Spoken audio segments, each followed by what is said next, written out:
Hello guys, ഇന്നിപ്പോൾ വർക്കില്ലാത്തതുകൊണ്ട് അച്ഛൻ കുറച്ച് വാഴ വെച്ചിട്ടുണ്ട്.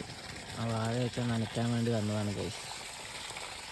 ഇതുണ്ടോ, ഇതൊക്കെയാണ് വാഴ. ഇതിൻ്റെ മേലെ ഒരു 2 സ്റ്റെപ്പും കൂടി ഇങ്ങനെ ഇതേപോലെ വാഴ വെച്ചിട്ടുണ്ട്. തട്ടായിട്ടാണ് വാഴ വെച്ചിരിക്കുന്നത്. ഇതുണ്ടോ, അത് നനയ്ക്കാൻ വേണ്ടി വന്നതാണ് ഗായ്സ്. ഇതിങ്ങനെ ഫുള്ളായിട്ട് നനച്ച് കൊടുക്കുക.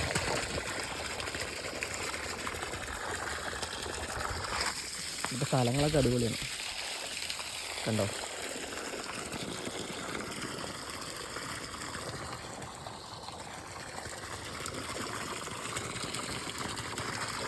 ചെറിയൊരു വാഴ കൃഷി. അമ്മയുണ്ട് കേട്ടോ, ഞാനും അമ്മയും കൂടിയാണ് വന്നിരിക്കണേ. അമ്മേനെ കാണാമല്ലോ, അതേ നിൽക്കണം അമ്മ. ഇതാ അമ്മ അവിടെ ഉണ്ട്. ഈ ഒടിഞ്ഞു വീണ വാഴയൊക്കെ വെട്ടി കളയുക.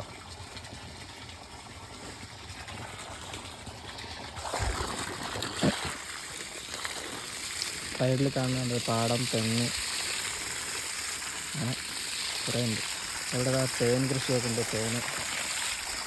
തേനെടുക്കാനുള്ളത്.